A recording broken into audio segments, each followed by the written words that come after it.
We are back at Pocono International Raceway, and after a 2-hour and 6-minute rain delay, we are back underway. But look what's happening to the leader, Rusty Wallace. He's getting some assistance out there from Dale Earnhardt. Yeah, and I think what's happening, Bob, Dale Earnhardt is they probably made this up, that he would push him during these caution laps, not knowing how many laps he might have to run. And Rusty has a pit stop coming up before too long, so he's just conserving fuel just in case they get the white flag here pretty quick, so he could be able to run on the last lap. And we might mention that it is beginning to rain again here on the main straightaway, so instead of this race going back to green, we could indeed be getting a white flag and then a red flag situation pretty soon. As a matter of fact, it looks to me like Doyle Ford right now is scrambling for his flags. I would not be surprised if we don't see the white flag. Now, what's the situation here? He can't receive assistance on the white flag lap, isn't that right? After he has taken the white flag lap, you cannot be pushed on that lap, but any time up until then, it's legal. So I think what they did is simply just push him to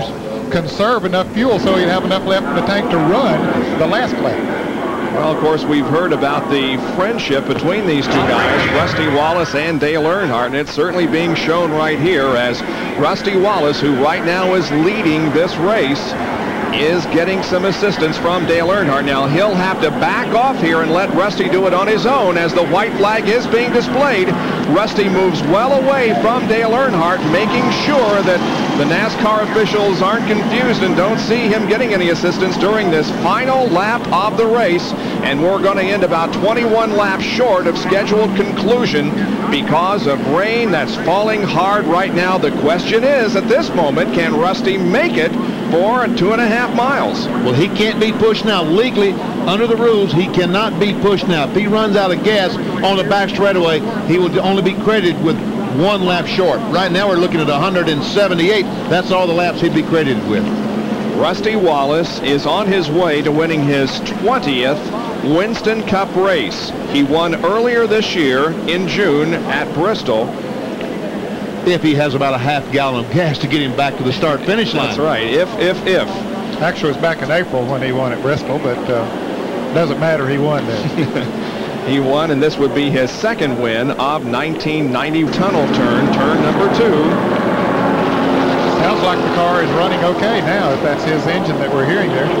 But look at how wet the track is. You can see that his car is raising a spray, and the visibility is now becoming limited as the rain is falling as hard right now as it has any point this afternoon. Yeah, they've got to stop the race. There's no way, as you said, Bob, 2 hours we've waited for the racetrack to dry. It dried as the cars went back on the racetrack. Just half a lap to go before it's going to get the green flag. It starts raining again. He appears to be running okay, and he has now just about half a mile to go. In replay, let's look again at what was going on a lap ago when he was receiving some assistance from Dale Earnhardt. Now again, this is not against the rules. Any lap but the last lap, cars can receive assistance from crew members and other cars, but they can't on the last lap.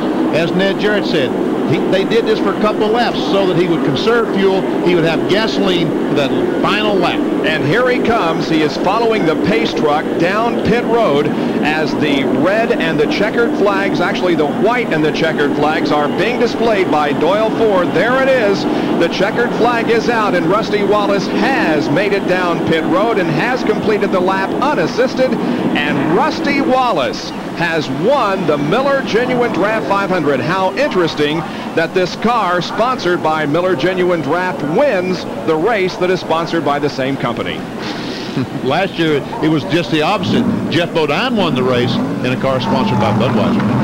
And the crew of Rusty Wallace surrounds the car and congratulates him. And now Rusty, who pulled a little bit down past victory lane, will back the car up. Actually, he will turn around and head the wrong way up pit road to pull into victory lane and receive the congratulations of everyone. He's already got the helmet off. He's got the belts unloosened also, and he'll be pulling into victory lane and getting out of that car in quick order, probably for our interview with him. So it's been a day of accidents in the first part of the race when we had numerous crashes. No one was injured in any of them, however.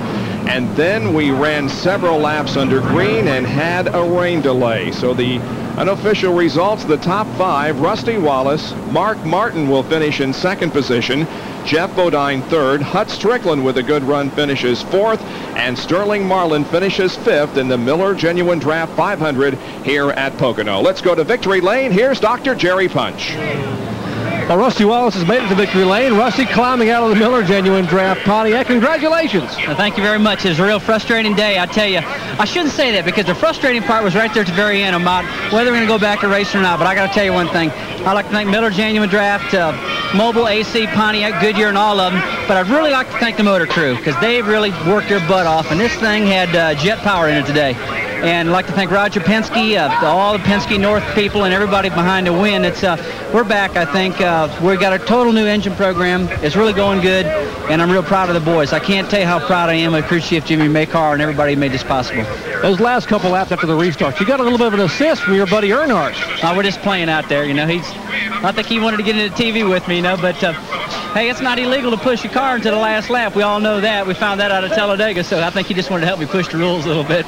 Again, congratulations. Thank you very much to everybody to make this possible. HVH Florida, Joe Patel, everybody, thank you. Rusty Wallace picks up win number 2 here in the 1991 season, winning his sponsored race at Pocono. Bob? And our congratulations to Rusty Wallace. We'll show you the entire field rundown at the conclusion of this event. And gentlemen, 2 visits to Pocono this year, and we had rain during both of them.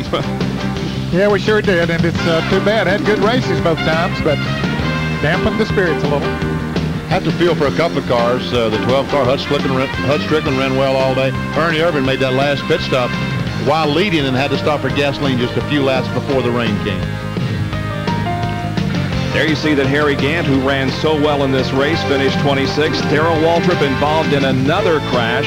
He finishes in 27th position. But again, of all the crashes that we had here this afternoon, we did not have any driver injury. Now, 3 weeks from today, we will be at Watkins Glen, New York for the Budweiser at the Glen. We hope you'll be with us on August the 11th for the live coverage. For Ned Jarrett, Benny Parsons, Dr. John Curtin, and Dr. Jerry Punch, this is Bob Jenkins. So long, everyone.